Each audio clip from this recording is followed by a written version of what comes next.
It's a new year. 2024 is here. The UFL is officially here. There's been a dispersal draft. We're going to get into that. It's the final week of the regular season in the NFL, week 18, and the national championship in college football is set. Sit back, relax, come jump in the trenches with me. It's the Gridiron with your boy Jersey the King. Let's go.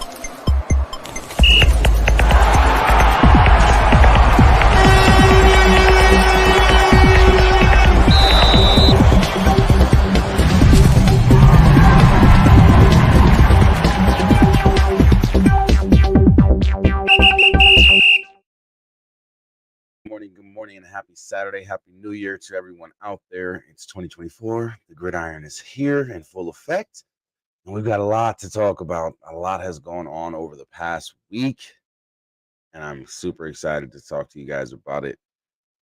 What's going on, Sandy? What's going on, Hit? Welcome in, you both. I appreciate you both being here. Hit over on YouTube, Sandy over on Facebook. We are live. Speaking of YouTube, we are 219 subscribers on the Jersey the King Show channel. So make sure you guys go and follow me on that channel, but also go and follow the Gridiron channel. Make sure you guys go and do that as well, because we will be moving the show over to the Gridiron Podcast Show channel on YouTube. So make sure you guys go and subscribe to the channel, the Gridiron Podcast YouTube channel. You'll see when it comes up. I'll make sure I have the link for you guys. I'll post that up there or highlight it up there for you guys. But make sure you go and check out. It's actually on my YouTube channel. If you're watching me on YouTube now, you can actually go down to them on the main page. You can scroll all the way down and you'll see other usernames, and it'll be the Gridiron Podcast. Make sure you go and subscribe to the channel. Let's get us up to 500 subscribers. We're actually pushing for 250 right now. I'll be happy with that. We definitely want to reach that 500 mark. So make sure you guys go in, promote the channel, get us out there, because we're growing. Gabe's not here this week. He had to work. He's in retail. It's New Year, stock, all that good stuff. So he's not here this week. I believe he'll be back next week. But I will be on Gridiron Nation podcast show with Gabe this Tuesday. So make sure you're locked in for that. If you need to know where to find the Gridiron Nation podcast show, there's all the information down at the bottom of your screen. Make sure you go and follow Gabriel Garcia, a.k.a. Double G, a.k.a. OG Double G, my guy, Gabriel Garcia, Gridiron Nation podcast owner. Make sure you go and check out all the socials and follow him as well, so you can keep up to date with all the latest Gridiron Nation podcast news, as well as follow the Gridiron Podcast on Twitter, as well as Facebook and TikTok and Instagram as well. Make sure you go and follow so you guys can stay up to date. Email your fan questions over there to the Gridiron Podcast at Gmail, so we can get some fan mail questions going. We do have some today as well. And if you want to send over some Gridiron Nation Podcast fan mail questions, you can send it right over there to Gridiron Nation Podcast at gmail.com to send your fan mail questions in and get those asked and answered on Gabe's show on Tuesdays. So let's get into it. We got a great show for you today. It's going to be, how can I put this? Interesting, because I need to know from you guys if the UFL is getting off to a good start. But the UFL is finally here. Finally here. The merge is finally announced. There's no more, oh, well, what's the name of the league going to be, and this, that, and the third. It's the UFL, the United Football League, reimagined with the XFL and the USFL as one, with two different conferences, the XFL conference, the USFL conference. As you guys all know, all the teams have been announced, and a lot of people are, how can I put this, bitching and complaining because certain teams didn't make the cut yet, and they're complaining that, thank you, Sandy, I appreciate it. He said, if it fails, I'm going to call it the United Fail League. We know. But no, honestly, if we just support what's going on, we could help this league stay around and stick around. I don't think it's gonna hit, honestly, because you got to imagine what's going on right now. They just added a whole new coverage team down at Sports Illustrated to cover the UFL. That's more exposure. Now they're going to get articles specifically written about the UFL. The NFL is promoting the UFL. So you got to imagine, with the NFL promoting the UFL, players who don't get drafted in this year's upcoming draft in the NFL, you know they're going to be talking about, oh, well, if they don't go undrafted, they still have the UFL, and yada, yada, yada, yada, yada. They're talking about the UFL a lot now. The way they're doing it now, believe me when I tell you, this is the best route for them to go. Now that I sit back and I look at it, don't get me wrong, I've had my complaints about them merging and only having 8 teams and things of that nature. And don't get me wrong, I've been one to sit here and say I don't think it's going to work. But now that I look at it, the way they're going about it, it could very well work. Having the backing of the NFL, having the backing of Fox, having the backing of ESPN, the only way they can fail is if they make themselves fail. And I don't think they're going to do that. I think we're going to have these 8 teams for the first season. We're going to get back 8 more teams next season, like the Seattle Sea Dragons and the Orlando Guardians, the Vegas Vipers, and I believe all the teams are coming back. I just think that the Gamblers are going to be moved to probably Oakland or Denver, I hope, or maybe even put in San Diego, and they bring out a San Diego team because they need to move to the West Coast, of course. And a lot of the West Coast teams in the XFL didn't make the cut. You know what I mean? So, well, both of the West Coast, though, all the way West Coast teams, Seattle and Vegas did not make it. But exactly, Sandy, they had to start somewhere. They had to start somewhere. And this is the best way to get a strong beginning, because if they don't, then it's not going to be what we're looking for. And then you're going to have fans complaining. You know what I mean? And then they're not going to support. But what they did was they took some of the best markets that they could from the XFL, and they took the teams with home fields in the USFL and started the league. And that's why they kept the Houston Roughnecks name, but rebranded the Houston Gamblers team. That's all they did. So technically, the Roughnecks survived because of the name, not the actual team, as far as the players and the staff, but the brand, the name, the fan base stays. That's what was important. Rig, congratulations. Predator couple, congratulations. You guys did it. You guys definitely did it. If you want to go and support the Vegas Vipers and help bring them back, go to my Facebook page, find the link, and share sign the petition to bring back the Vegas Vipers to the UFL. I would greatly appreciate the love. We're actually almost at 100 signatures, so let's get that number raised up and see where we can get it.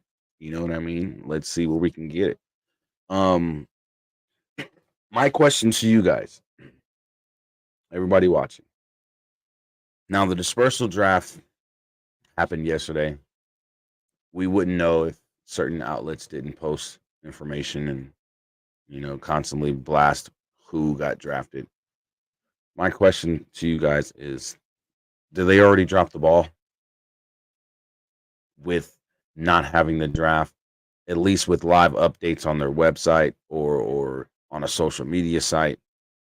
Did they drop the ball already with not having some type of lucrative information at a constant rate being presented to us about the dispersal draft and who got picked?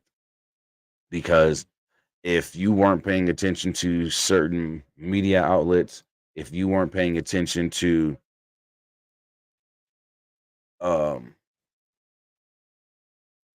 different Facebook posts or UFL posts or certain, not even UFL posts, excuse me, UFL insider posts, you know what I mean? What's going on, Gabe? How you doing today, brother? It's my boy Gabe from Romania. How you feeling? Thank you for popping in. Yes, Sandy, the Roughnecks fan base was too strong and they was not going to be ignored. They were not going to be ignored at all. And but yeah, they did not give us any type of, they didn't give us any type of information. If it wasn't for the insiders and different, like I said, different media outlets posting that the UFL dispersal draft happened and the UFL conferences and their teams picked such and such, you know what I mean, and the order and everything. We didn't get no information unless it was from a media outlet or from an insider. And I feel that that was a bad thing already. Yeah, exactly. You're right. That's what kept me informed. That's what kept me informed. And I didn't like that. I constantly, I mean, I constantly preach about, they need to do better when it comes to certain things, and the draft is one of them. You have analysts out there and draft analysts out there who are paying attention to these guys. They're going back and watching their tape from college. You know what I mean? They're going back and watching their tape from these previous seasons and in these different leagues that they've been playing in before, the XFL or the USFL, or even in the XFL or the USFL. You know what I mean? So they're sticking their neck out there to go and do all this work. Like they're putting their careers on the line. And the reason why I say that is because you never know what these guys are going through at home because they're putting so much work into this. Just saying. But that's neither here nor there. I'm just saying at the end of the day, these guys are going out there and they're getting all this information on these guys. You can reach out to these people. Have them set up some type of show. Hell, get Scooby Mageza and Sam Acho. They can be the host. Get a couple of draft analysts. We're not talking Todd McShay. We're not talking Mel Kiper. We're talking some spring football draft analysts who follow these players that are in the spring football leagues or these alternative football leagues aside from the NFL. You know what I mean? Get some of those guys and pay them. Hey, we can, and you can pay them cheap because it's not nothing that needs to be something super expensive. They're not going to say, "Oh, well, you got to pay me $500,000." No, you pay these guys a good $2,500 to do it, $3,000. They'll be satisfied with that. Hit says, listen, I saw this coming. There wasn't going to be no drafts because they wanted to push this out as soon as they had the green light to do so. In a way, they did, but let's be honest, they need more time. You know what I mean? They need more time. And with more time comes, what's going on, Clyde? Welcome in, brother. With more time comes better results. How you doing, Clyde? Welcome in. Happy Saturday to you, brother. Happy New Year as well. But I just feel like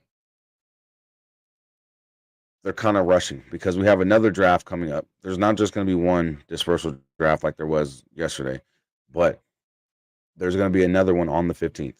It's already stated. Part 2 of the dispersal draft is going to be on the 15th. And we know that's happening for sure. There may also be a schedule release on the 15th or around the 15th. So you saying, what about the Vegas Gamblers? I mean, I wouldn't mind that name.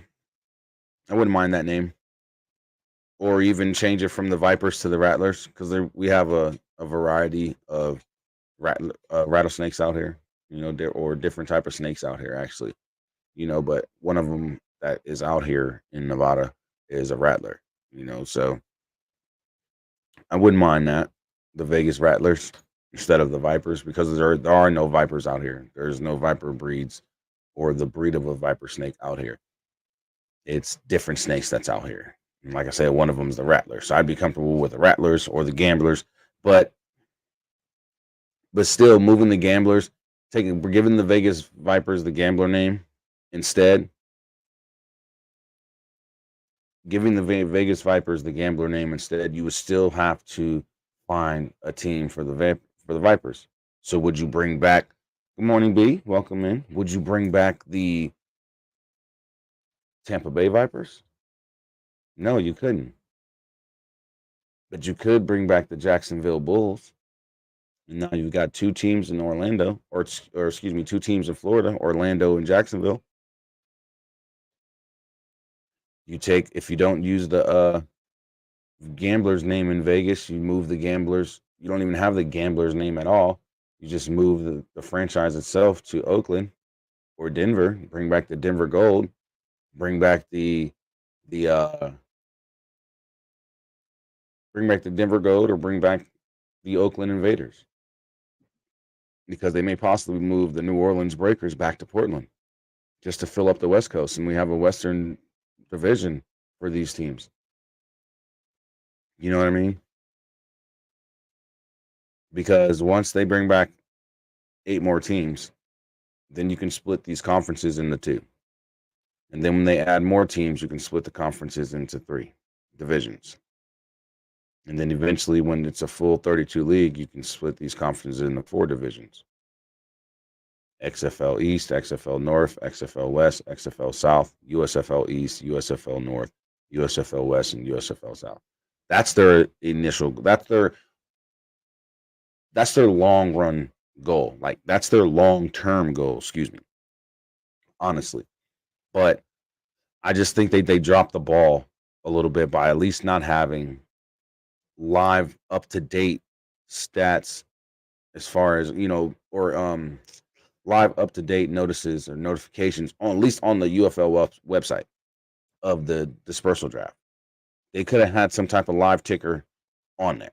You know what I mean? Letting us know what's going on with the draft and who got picked. You have, like people were saying all over the internet, you have all these different players, but you have all their images. You have all their information. So you could put something together. Hey, the Birmingham Stallions selected such and such player, and have a picture of the player, have some stats up on the player from the previous season that they played. You know what I mean? Or something like that. Or their overall just career stats playing football. What they average, because you have all that information. You know what I mean? So they could have done a lot. And I just think that they did drop the ball with that situation. But I want to know if you guys feel that they've dropped the ball by not having the draft stats, as far as you said, no Bulls. They already have the Brahmas.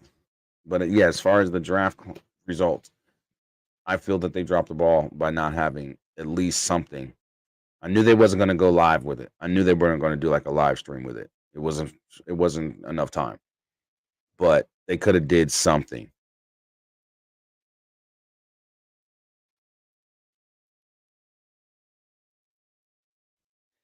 You said, do I think the Roughnecks will ever go on the conference, the XFL conference?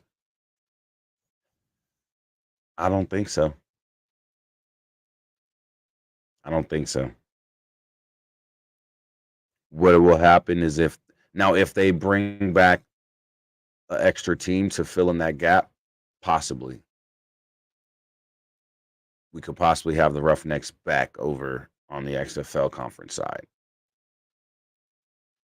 which I would rather see. But Clyde, to be honest,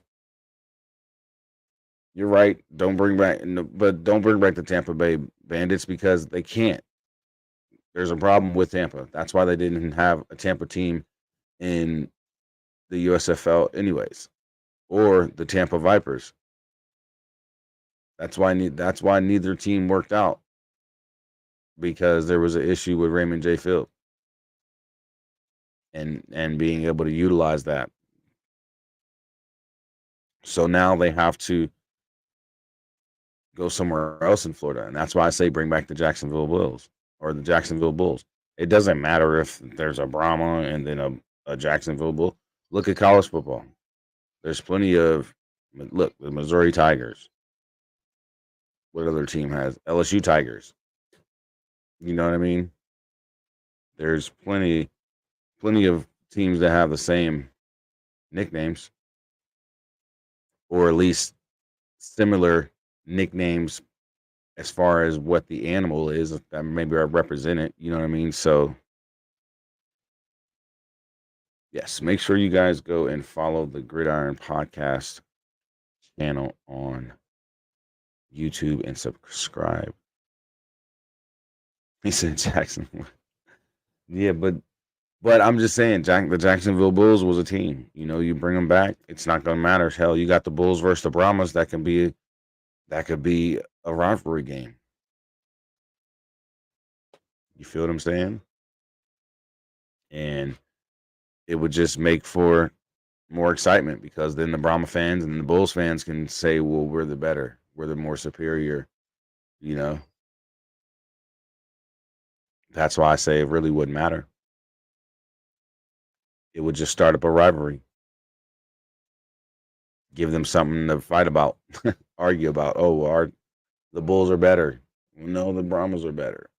So, and I think it will be easier for them to get a field in Jacksonville than it would be in Tampa Bay, because they're already having, like I said, they've had issues in the past with. They say another cat name. I mean, hell, you can call them the Jacksonville Panthers. You know, base it off like the Florida Panthers in hockey.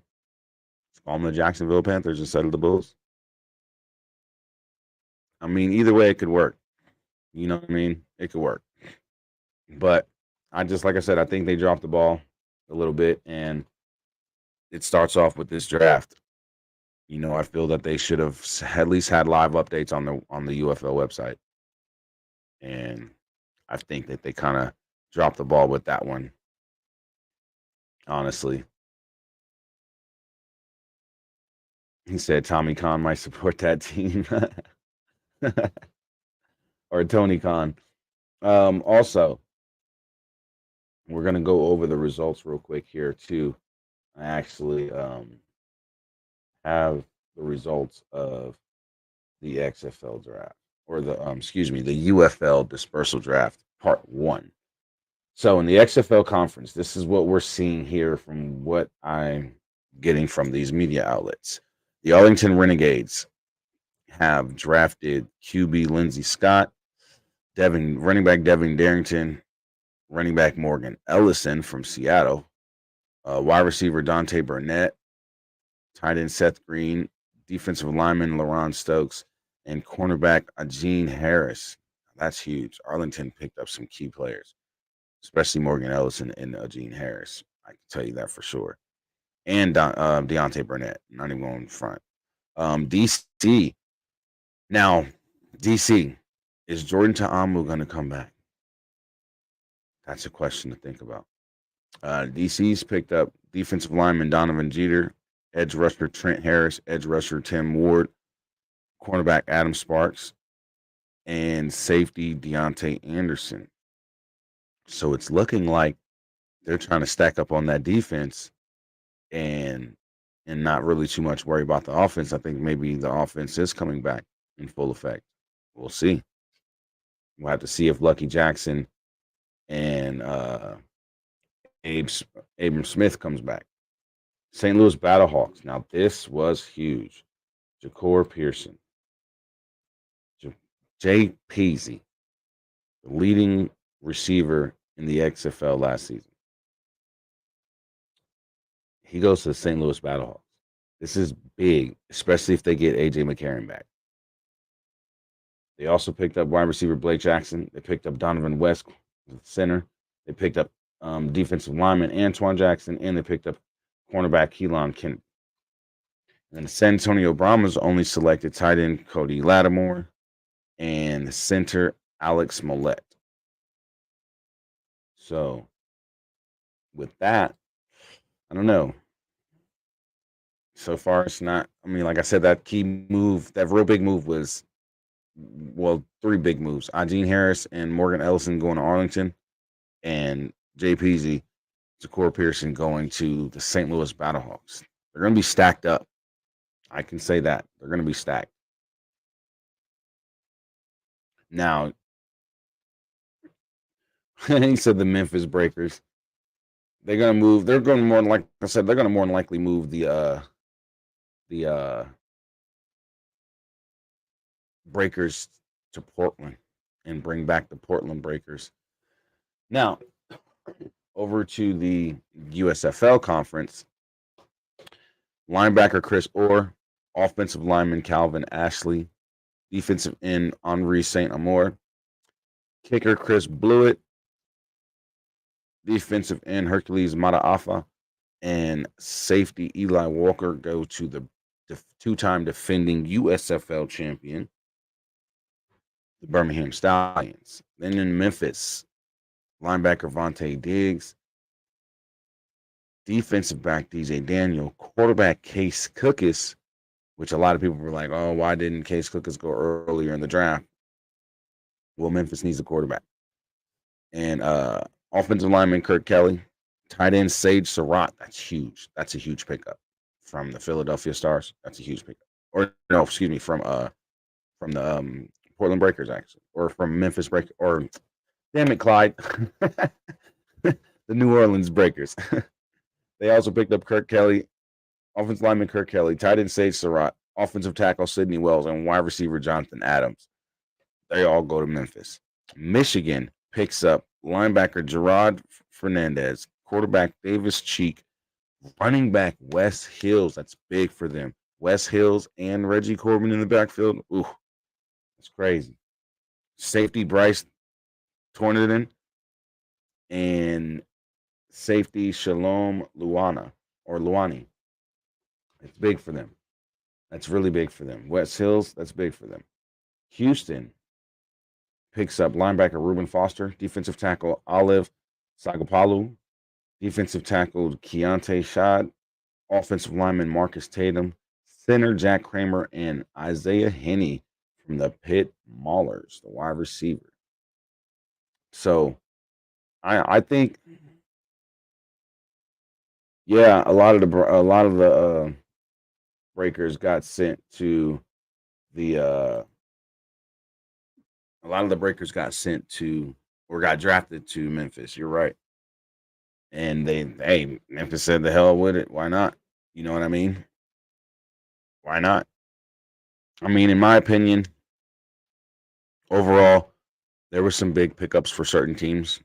Like I said, with within the XFL conference itself, Ja'Cour Pearson going to St. Louis with Morgan Ellison and Ajeen Harris going to Arlington. Like, those are big pickups.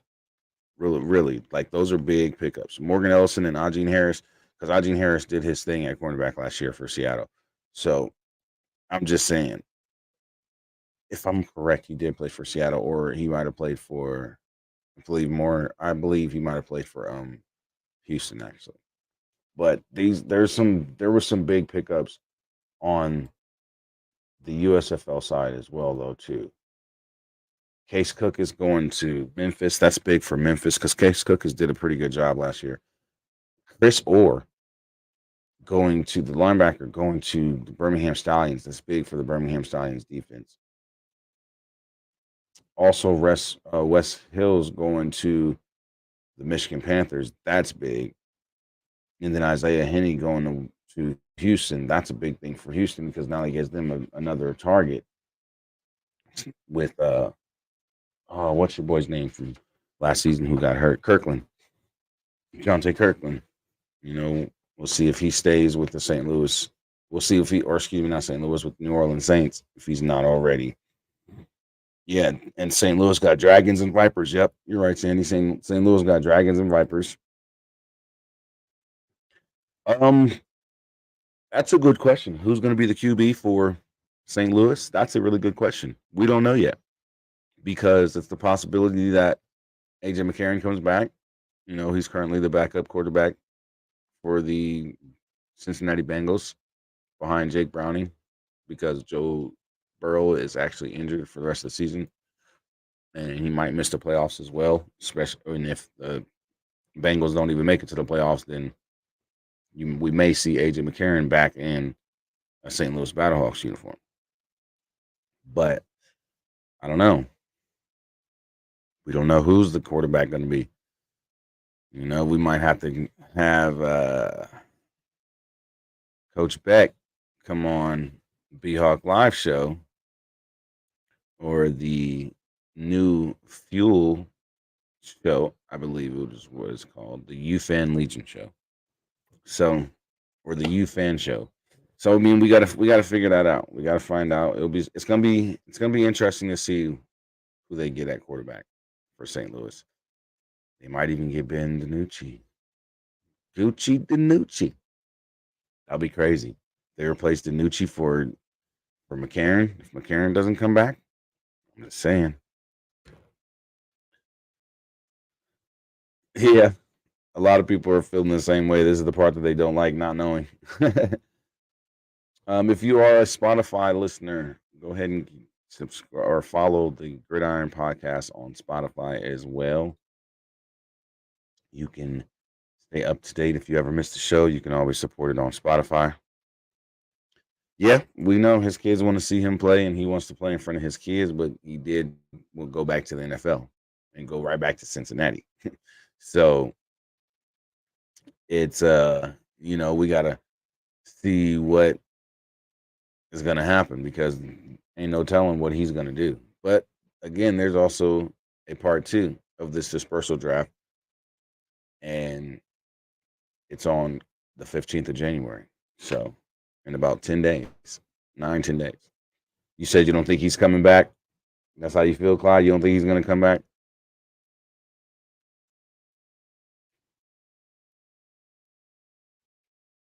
But I don't know. Overall, I think several teams did very well in part 1 of this dispersal draft. But like I said, we'll have to see who comes and plays for St. Louis as the quarterback because it's going to be very, very interesting. You know what I mean? It is going to be interesting. So exactly, because the way that they're paying quarterbacks this year is different than what the XFL and the USFL was paying their quarterbacks last season. See, the XFL had AJ McCarron in there on a 6-figure salary. You know what I mean? Some of the quarterbacks in the XFL was on a six-figure salary, like Jordan Ta'amu and AJ McCarron. So if they're getting paid more money in the NFL to be a backup, they might stay. If they're not getting offered that 6-figure no more, they might not come back. So we just have to see. We just literally have to sit back and see because there ain't no telling what's going to happen. You know what I mean? Yeah, money talk and BS walk, but does AJ have enough money to be like, you know what? I could sit here and play football in the UFL and not really have to worry about money. Just take the money that they're paying me and I know I'm good because I've saved up this amount of money or whatever the case. You know what I mean? So it's just a matter of seeing what he wants to do at the end of the day. You know what I mean? And if the Cincinnati Bengals make the playoffs, and let's say Jake Browning goes down. AJ gonna get to play in the playoffs. So, there we just have to wait and see. After the NFL season is over, we'll probably know more. But as of right now, we don't know who the quarterback's going to be for the St. Louis Battlehawks. So we'll just have to wait and see, guys. Does anyone ever have enough money? Yeah, Danucci did sign a further deal with Denver, so he may not be coming back to the XFL either, or the UFL, excuse me, to the UFL in St. Louis, so or Seattle. So well, hell, we don't even have a Seattle team right now. So, like I said, there's no telling. There's no telling what is going to happen, guys. Honestly, there's no telling what's going to happen. We have another dispersal draft coming up on the 15th of January, with possibly a schedule release because the training camp starts February 24th and the season starts March 30th. So they're going to get a almost full training camp. It's going to be like a 5-week training camp before the season starts.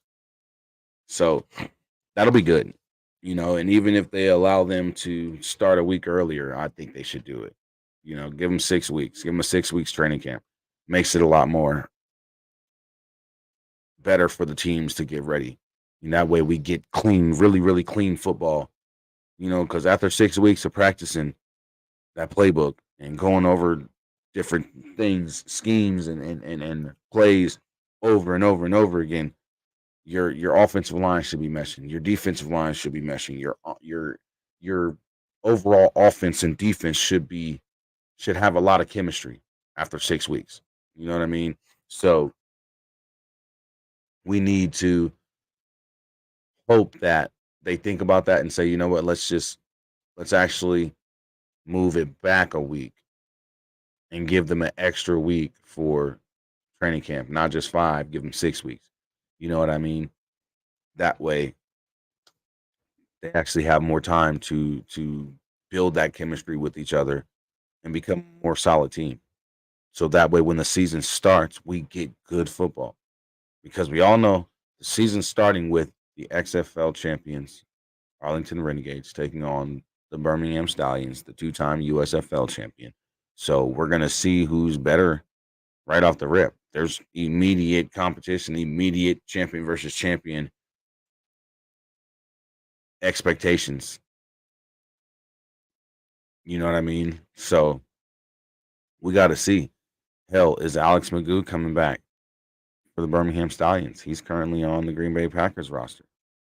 You know what I mean? So we just have to sit back and wait and see what happens. And like I said, after the NFL season is when we'll know more.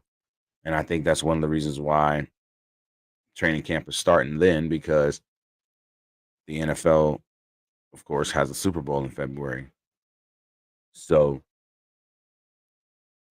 we got to wait and see what these players are going to do. We have to wait. Now, once teams get eliminated from the playoffs and things like that, or don't make the playoffs, then we get an answer possibly faster. Because let's say the Cincinnati Bengals don't make the playoffs, or they do and get knocked out in the wild card, then they're at home for the rest of the season. You know what I mean? So then AJ gets to make that decision, like, hey, well, what do I want to do? Do I want to go back and play in the XFL, or excuse me, for the St. Louis Battlehawks in the new UFL, or do I want to sit here and stay on this roster and be a backup? And when Joe Burrow comes back, be third string, because now all of a sudden Jake Browning is better than AJ McCarron. Whatever.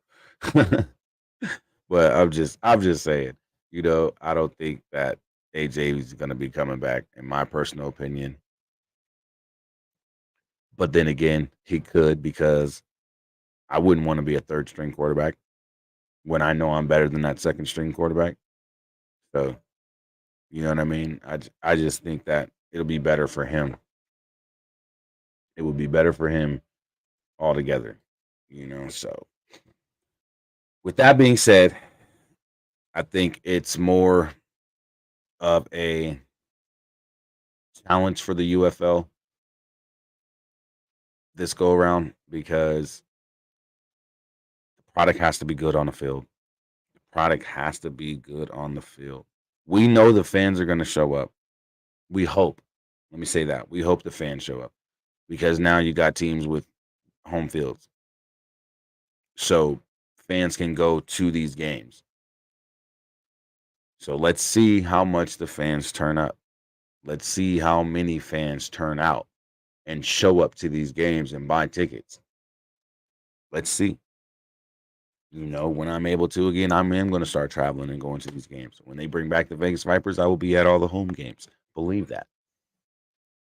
At either LV Ballpark or Allegiant, because I think that's where the Vegas Vipers, if they bring back the Vegas team, they have another franchise, or if they bring back the Vegas franchise, I think they'll either play at Las Vegas Ballpark or Allegiant with now Fox in the NFL backing the league. I think they could make a push for a better price. Yeah, St. Louis did open another section. It says, I want to see this. You in this Pop-Tart bowl. We'll get into that, man. You in this Pop-Tart bowl. But no, I think that it's going to be a challenge for them. But I think they can get it done. And then they have to bring back these teams, man. They have to bring back the other 8 franchises. Or at least 8 franchises. They have to bring back 8 franchises. St. Louis, they have to bring back. Orlando, they have to bring back. Or excuse me, not St. Louis. Seattle, Orlando has to come back.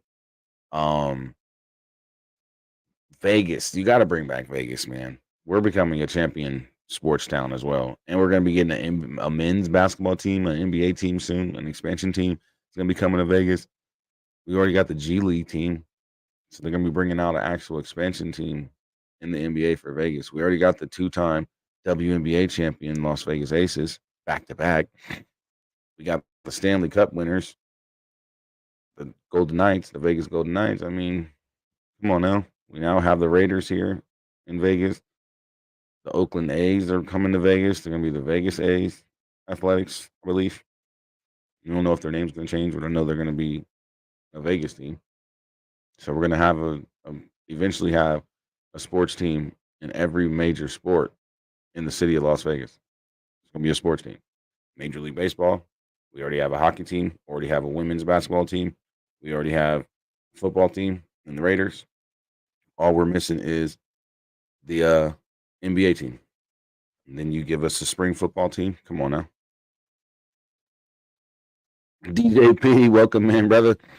How you feeling today? How you feeling? Appreciate you being here. He said Las Vegas, how did sand get in there? Because it's a desert over here, bro. I don't think that's going to, honestly, I don't think they're going to be slow. I don't think it's going to be slow, honestly. I don't think it is. I think it's going to actually be next year. They're going to bring back the other 8 teams because all they have to do, Sandy, honestly, all they have to do is, we're going to get into that, Clyde. All they have to do is bring back this year itself. All they have to do is just set up the schedule, have the games played. They already know they got their fields. They don't have to worry about it because I believe Rice Stadium is going to be where Houston plays at. But that's all they have to do is focus on those other teams, where they're going to be located, and get fields for them during this season, during the actual season, and in the off season. So that way, next season, they can say, or next season in 2025, they can say, hey, well, these teams are going to be here as well.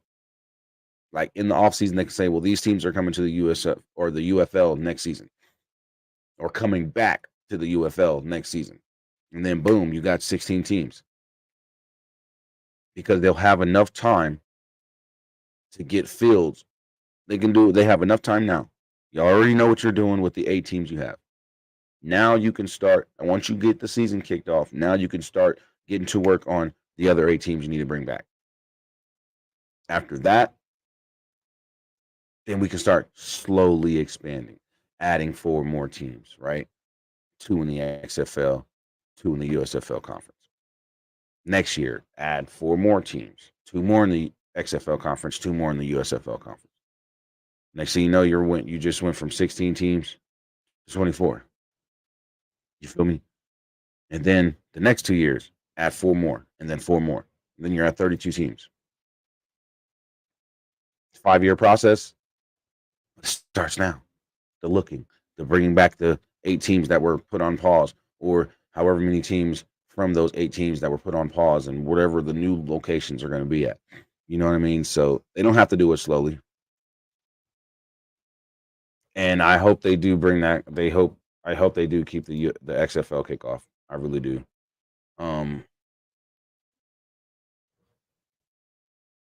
You said, can it be 2 XFL and 2 USFL teams for next year? Yeah, that's what I think it could be. But I think they're going to bring back all 8. See, that's the thing, though. We're talking about rich-ass Daryl Johnston and Fox. Fox Sports. Fox Sports got billions. We're talking ESPN backing them. That's billions. We're talking The Rock, Dwayne Johnson, millions. Redbird Capital Group, millions. Danny Garcia, millions. They could put the money into it. It's all a matter of if they will. It's all a matter of if they will. That's all it comes down to. If they will. So they could do it. You know what I mean? Now, Clyde, you asked where could they play in Las Vegas? Well, they were already in talks with the Las Vegas ballpark before the decision was to put them on hold. So they were already in talks with having them play at possibly having them play at the Las Vegas ballpark. Now, with the XFL or with the NFL promoting this league now, with Fox being a backer of this league, it could be a lot easier for a Vegas team to play at Allegiant now. Al Davis ain't going to try to charge out the ass because Fox ain't going to have that. Because you got to imagine CBS isn't even a part of the broadcast for the UFL. And a lot of the games for the Raiders come on CBS. So that's not even going to be an issue as far as that. But the money that Fox can bring to Allegiant with commercials and things like that, you know? What's going on, A-Train? How you doing today, brother? But I just feel that if they decide to allow the Vegas franchise to come back, whether they change the name to the Gamblers, whether they give them keep the Vipers name, whether they change it to the Rattlers, whatever they decide to do, I feel that either Las Vegas ballpark would be an essential place to have the field at, or if they can get a reasonable deal done, like I said, with the NFL backing the league now, or promoting the league, and Fox backing the league, there's a real chance that you give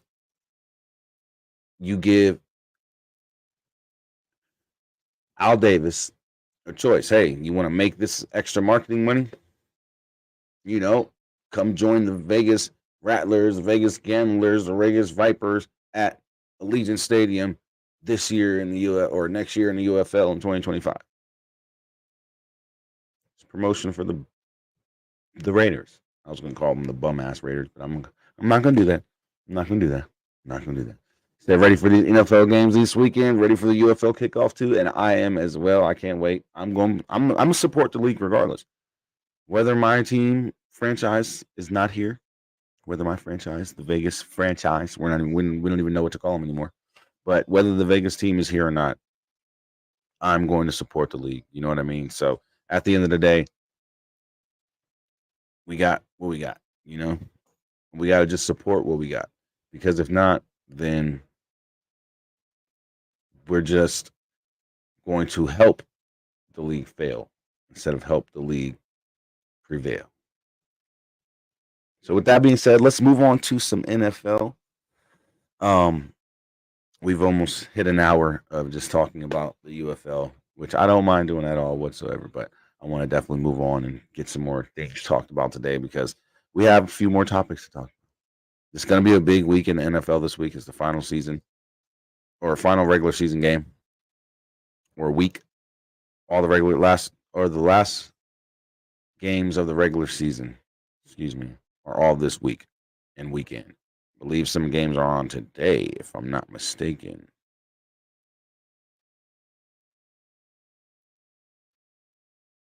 Yeah, if I'm not mistaken, I believe there are some games that come on today in the NFL. Let's see.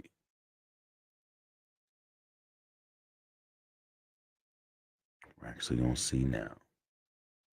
Today at 1:30, you got the Steelers and the Ravens, and then today at 5:15, you got the Texans and the Colts. Ooh, and then tomorrow you have Jacksonville versus the Titans, Vikings versus the Lions, Saints versus the Falcons. Saints versus the Falcons is for the division. Well, it has division winner implications. Then you got the Jets and the Patriots, the Buccaneers and the Panthers. The Buccaneers are playing for uh, um, division winner. Then you got the Browns and Bengals, Bears and Packers, Cowboys and Commanders. All the Cowboys have to do is just win the game, and they win the NFC East. The Broncos and Raiders still fighting for playoff position. The Eagles and Giants, the Seahawks and Cardinals, and the Eagles are playing for fifth seed, the fifth seed. Is because if the Cowboys win, they win the division, and that would put San Fran at the number 1 seed. That would put Dallas at the number 2 seed, Detroit at the number 3 seed, I believe, and the NFC South winner at the number 4 seed. Then you got Philly at the number 5 seed. So they're playing for the number 5 seed. Hopefully they don't. They're hoping not to lose, because if they lose this game, they'll be playing for the number 6 seed, or they'll be the number 6 seed actually, which would suck. And then you got the Seahawks and Cardinals, Rams and 49ers. The Rams are playing for a higher seeding. They beat the 49ers, and the Eagles lose, then they will be getting the 5th seed. So that's what they're playing for. Then you got the Chiefs and the Chargers. The Bills and the Dolphins are playing for the AFC East division title. So it's going to be it's a winner go home weekend, winning your in weekend. You know what I mean? This week in football, or at least in the NFL, and it's going to be exciting. It's going to be exciting. I mean, I'm really excited for that Bills Dolphins game. I'm excited even for that Pittsburgh Steelers and Ravens rematch, because Lamar got something to prove from what happened to him, and the Cowboys going home winning. We already in the playoffs, brother. We already in the playoffs. You in this Cowboy haterism hit? Not today, brother. Because we gonna win the NFC East. Watch what I tell you. Tomorrow we are gonna win the NFC East. Don't hate. Don't hate. See, and this is what I still don't understand. This man live in Texas and hate the Cowboys, and he ain't even a Houston Texans fan. Ain't that crazy? Ain't that crazy, y'all? Hit crazy. But that's my dog. You already know what it is, brother. But yeah, I just feel like he said, and if I don't, they're not going home. I really believe that the Cowboys can make it to the NFC Championship game. And then if the 49ers get upset, in the playoffs, that would give Dallas home field advantage in the NFC Championship game. If we get past the divisional round, that would give us home field advantage in the NFC Championship game if the 49ers were to get knocked out in the divisional round. That would be crazy. If they get knocked out in the wild card or the divisional round, that would give us home field advantage for the rest of the playoffs. That would be crazy. But that's going to be a hard feat to ask of another team. So we just got to see what happens. And I'm just excited for the NFL's, season finale, because it's been an interesting season, and I think that a lot of changes are going to be made with certain things next season, well, in this off season, and some of it is needed. Well, a lot of it is needed, and I think that will get addressed in the off season. But it's going to be a great week 18 because like I said, you got a lot of games that are win or go home. Uh, win and you win the division, win and you're in the playoffs. You know what I mean? So there's a lot riding on this weekend with it being so close in some of these division races and some conference positions. You know what I mean? We're going to get into that. We are definitely about to get into that hit. Before I even get into the last segment, how about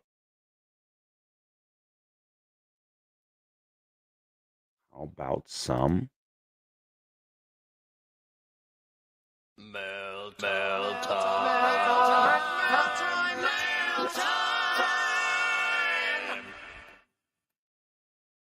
Why not?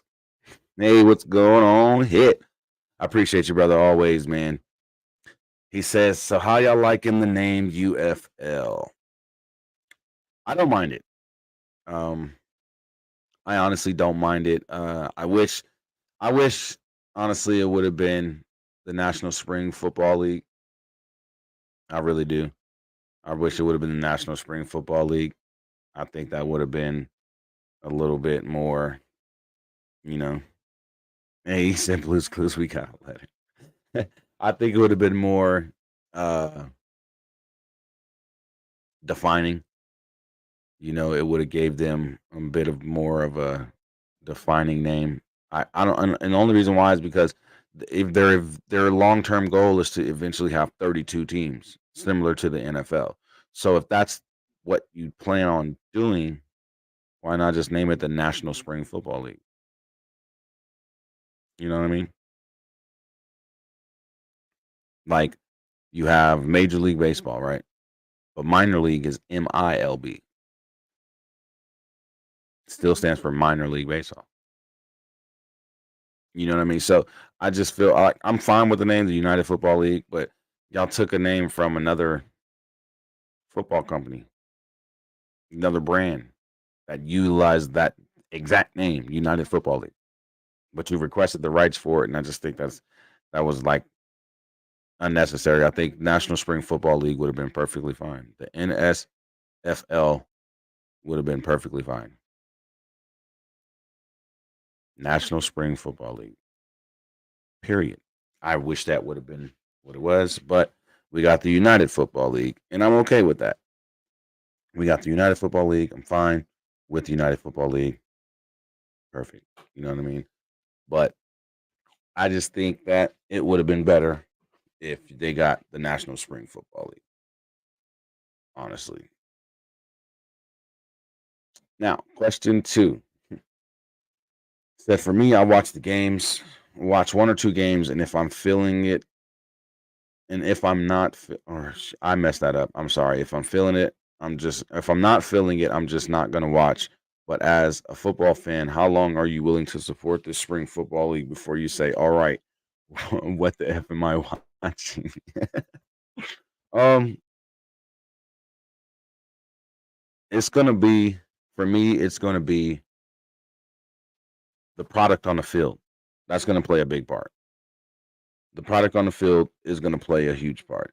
If the product on the field doesn't come across as appealing or good football at all, if we don't get good football at all, and let's just say fans don't pop up, and which I highly doubt that'll happen, but if we don't get enough people to watch, and if we don't get that, fan experience while watching, that'll be the hardest thing for me. And I'll be like, what do we? I'm gonna still support it though, because I want to see the league grow. I want my Vegas Vipers back, or at least a Vegas franchise back. And hell, I'll even be fine if they bring the Outlaws back, the original XFL team. You know what I mean? The original XFL nickname. I wouldn't even mind that. But like I said, it's going to determine the product on the field is going to determine a lot, and what they do as far as growth and expanding and growing the league and making it bigger and putting more teams back. That's what's going to really get me to continue to support it or not support it. But just for me, being a podcaster, being the lover of football that I am, I'm going to watch it. I'm going to support it regardless. And then when they bring back my franchise, I'm really going to support it because I'm going to have a show again. So with Fan Gang Nation show, it's just on hold, guys. It'll be back, but it's just on hold. So, you know, but like I said, a lot of it's going to be the product on the field. All right. Question 3. Do you believe the refs have gotten better closer to the major game, the Super Bowl? It says, to me, it seems so, but they slip up from time to time. I'm going to be 100 with you. Not all the way. Nah, they still effing up. They still effing up a little bit. And I've seen it just recently in, these past couple games. There was a big controversy last week with the Dallas and Detroit game. And Detroit, you played yourselves. Y'all tried to confuse the ref or confuse the Dallas Cowboys defense and ended up confusing the refs and screwing yourselves. And then with the call, how do you call a tripping penalty on Hendershot when Aiden Hutchinson clearly in the video was the one that was doing the tripping? So you missed that call. If you would have made that call, then there wouldn't even be the whole issue with the 2-point conversion and player checking in or reporting or whatever. None of that even would have happened because that penalty would have iced the game. Period. That penalty would have iced the game. If that penalty's called, it would have iced the game.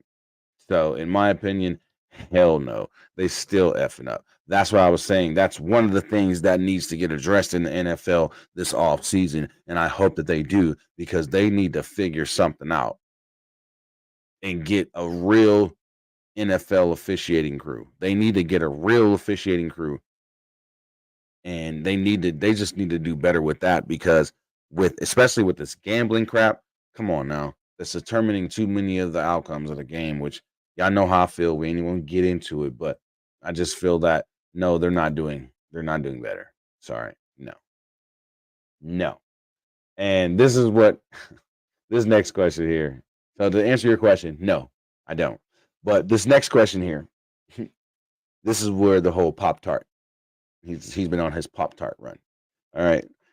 Hit says the College Bowl names. LOL. Now my last question is, what would you name some of these bowls if you had a chance to rename them? Give or take, the Pop-Tart one was funny. I ain't gonna lie, the Pop-Tart bowl was funny. The trophy was dope though.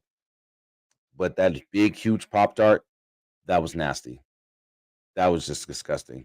That was way too big. And then everybody eating it and they're just digging their hands in. No, can't do it. I'm sorry. That was too much for me. I was like, what? What? That Pop Tart was dumbass big, bro. But me personally, I would go back to the names that they originally was: the Peach Bowl, the Citrus Bowl, the Orange Bowl, the Sugar Bowl, the Cotton Bowl. Just regular freaking names that they was before. Like I really would. Yeah, and they they threw the freaking they dumped the Pop Tarts on the coach, gave him a Pop Tart bath, and all these foods, man. It's just like, oh my god, all these foods, all these food bowls. The Idaho potato bowl you get dumped on with French fries. You get the French fry shower, the Duke's mayo bowl, and then it's like you get a whole mayonnaise bath, which is just ugh. Some of these names for these bowl games are just ridiculous. But I would rename a lot of them. Like some of these food ones, like the Mayo Bowl, we wouldn't be doing all that. That would definitely get changed for sure to something totally different. Like that's just these food bowls are just getting a little out of hand. Getting food and condiments dumped on you, and yeah, that's just disgusting. So I wouldn't do that. I would definitely change a lot of the names, but like I said, it would just depend on what it would be because I don't know, man. There's not a lot of names out there, so I would. But like honestly, I would go back to the original names. Take all these damn advertisements off, like he actually said. I would take all these damn advertisements off and all these sponsor names. None of that. None of that because that's pointless. What do these sponsors need to be named? Like it's called the College Football Playoff Semifinal at the Rose Bowl. What? Why do I have to say all that instead of just saying the Rose Bowl? I'm just saying. Doesn't make any damn sense. But hey, it is what it is. But like I said, I would definitely rename them and give a lot of them back their original names and take off the dumbass sponsors, man. I really would.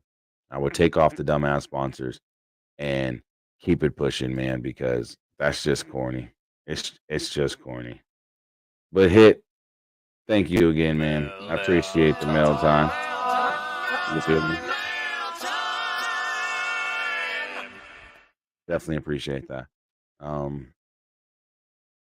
and like I said, you guys, if you want to send in your fan mail questions, you can do so right here to the Gridiron Podcast at gmail.com. And as you see, I will ask and answer your questions right on screen.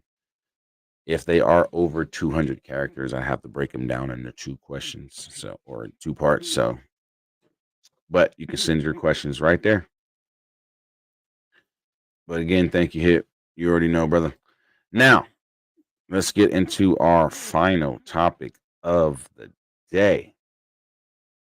The College Football National Championship is set. It is set in stone. The semi-pro or the semifinal games were good. I'm not even gonna lie. That Alabama game was awesome. The Alabama Michigan game was really really good. I ain't gonna lie. Even though I still feel Michigan are cheaters and they don't even deserve to be in the national championship game. And if they win, I feel that their championship would be tainted because they're still under investigation for cheating. So I don't know, but honestly, Washington, very impressed with Washington. Um, their defense, they was a little suspect at time, but it's. I think they know that they're gonna look back at that tape against Texas and they're gonna reevaluate how the ending of that game was because they almost lost that game. They almost lost that game. Texas was marching and they almost had a chance. Passing in those late situations with the clock not or you stopping the clock and giving Texas time, like that was bad play calling by Washington's head coach. But they survived and they better tighten up for Michigan. You know what I mean? They better tighten up and get their chemistry back that they had all throughout the regular season. Washington needs to lock in when they play against these Wolverine boys because they like to cheat over there. So Michigan like to cheat. You know what I mean? So Harbaugh, he like to cheat a little bit. So they better tighten up and get their shit together. Because if they want to beat Michigan, they're gonna have to be on point, and I mean on point. So it's gonna take a lot, man. It's gonna definitely take a lot for Washington, in my opinion, for Washington to beat Michigan. But if they get out to a fast start and their defense comes to play, defense is on point the whole game, I think that they can contain JJ McCarthy and contain some Blake Corum. You know what I mean?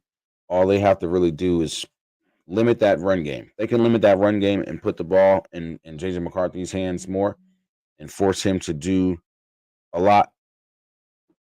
and they can get pressure on him and put him in bad spots and cause him to cause turnovers or cause him to throw turnovers or have turnovers as far as sack fumbles, then I think Washington can have a blowout performance if they can do that. But it's going to take a lot because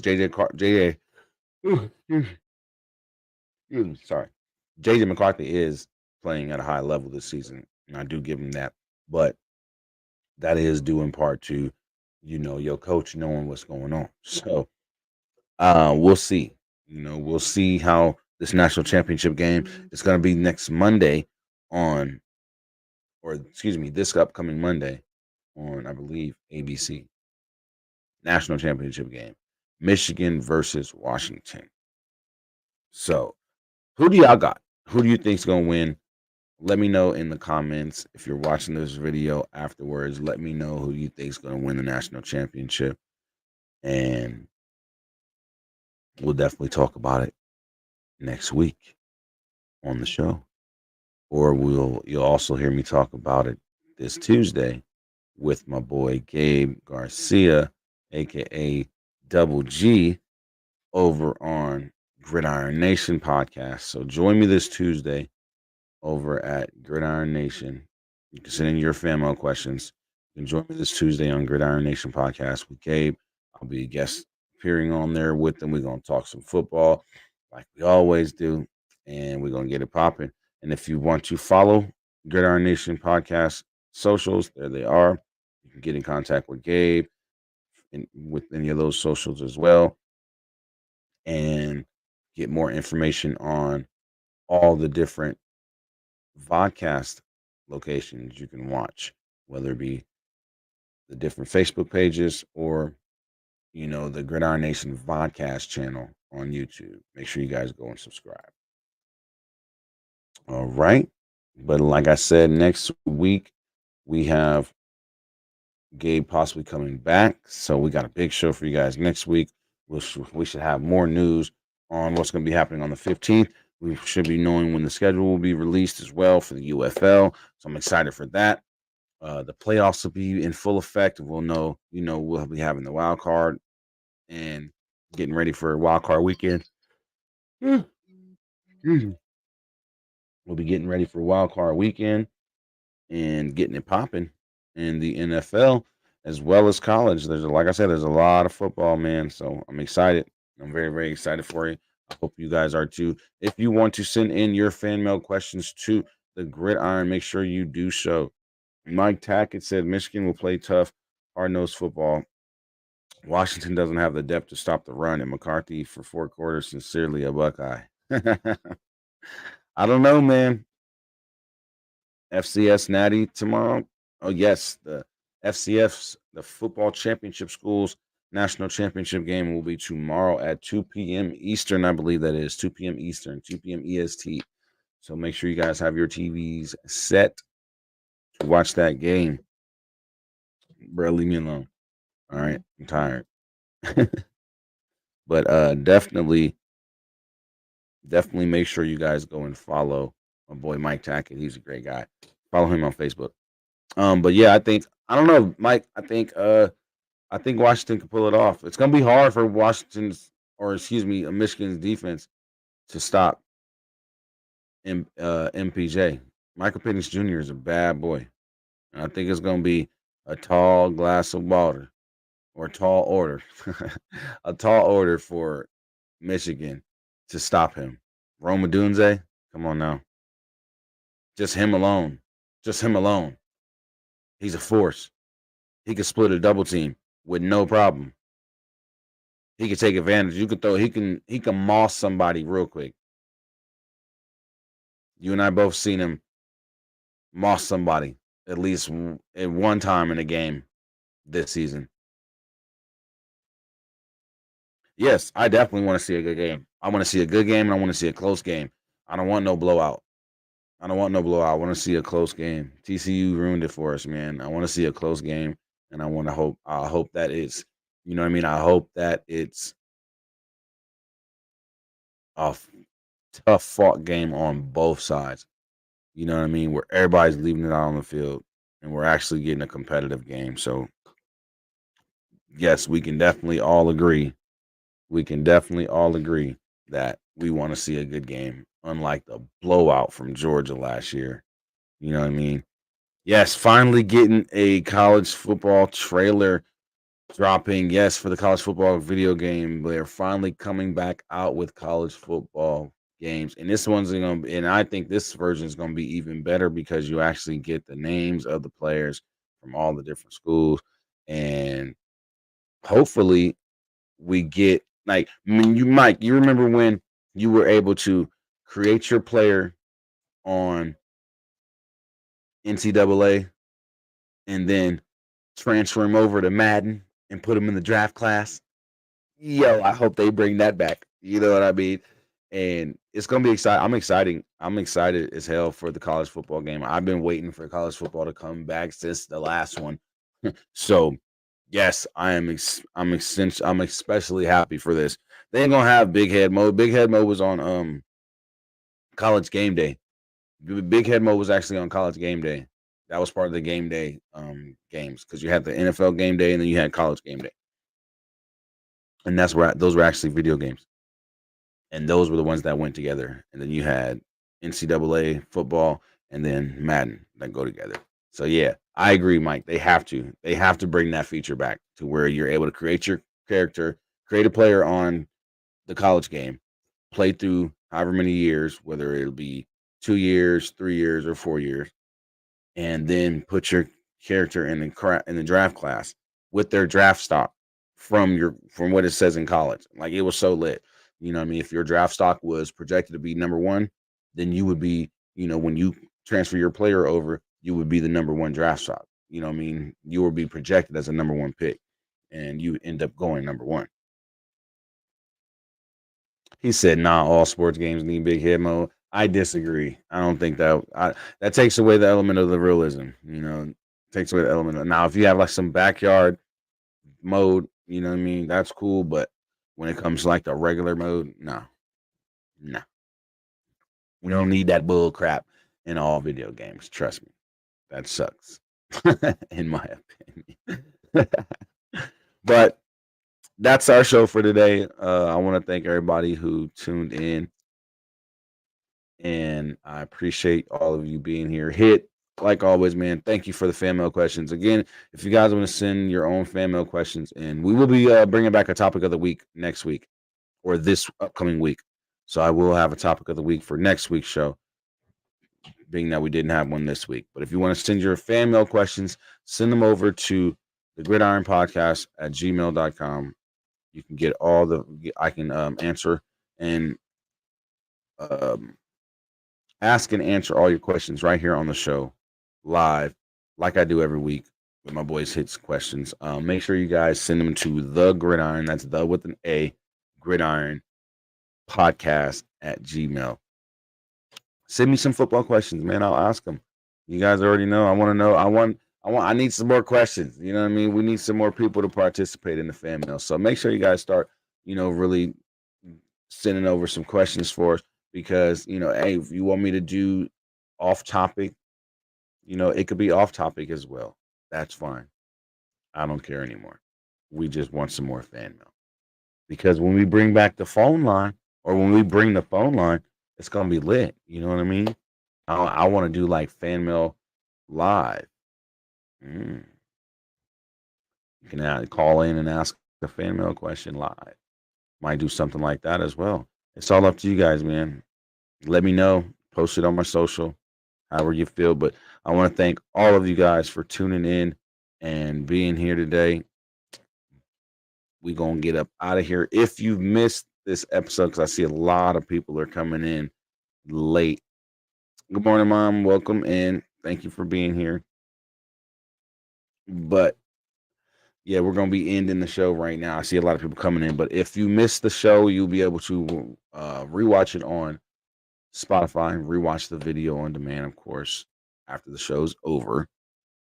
And make sure you go and subscribe to the Jersey the King show on YouTube. We're almost at 220 followers, or we actually are now at 220 followers. Thanks to Sandy for going over there and subscribing to the channel. But also subscribe to the Gridiron Podcast channel on YouTube as well. Make sure you go ahead and check out the Gridiron Podcast YouTube channel. Follow us on TikTok. There's the YouTube channel there. And you can follow us on Spotify. So if you are a Spotify listener, you can actually watch the video on Spotify as well. So make sure you guys go ahead and do that. Like I said, if you want to send in your football questions or even some off-topic questions, go ahead and do so. And we'll ask those questions and answer them right here on the show like we do every single week. But again, we got some new things coming as well. New intro will be coming. Gabe's working on the song for the new intro as well. So we're going to have a new intro video, new song, the whole nine. It's going down. We're going to be soon streaming over on the Gridiron Podcast channel on YouTube. So make sure that you subscribe to the Gridiron Podcast channel on YouTube because we are going to be streaming the show live on the Gridiron Podcast channel soon. I've been trying to make it happen for months now, but we're actually going to do it in the new year. So make sure you guys go and check out the Gridiron Podcast channel on YouTube. But again, I want to thank you all for watching and supporting this show every week like you do. And, you know, keeping me on a swivel with my knowledge of football, you know, because I got to do my research sometimes. Got to do my research. I know a lot. Trust and believe. I know a lot, but I got to do my research sometimes, man. But I want to thank you guys again. Like I said, I definitely want to thank you guys again. Peace, love, and booty cheeks. Have a good one ahead, man. Thank you for everything, as always, with the fan mail and just everything, brother. I appreciate it so much. You already know. You already know what it is. And everybody that supports this show, everybody that tunes in every week on Facebook and YouTube, I greatly appreciate you guys, man. We got a lot coming up this year for the new year. So just stay tuned. Keep it locked right here. This is the Gridiron Podcast Show. I'm Jersey the King, one of the co-hosts. Like I said, Gabe could not be here this week. He had to work. You know, that comes before anything, taking care of the familia. So you got to do that. But Gabe should be back next week. And if not, he will be back the week after for sure. So again, I want to thank you guys for tuning in. This is the Gridiron Podcast Show. I'm your boy, Jersey the King. Peace out.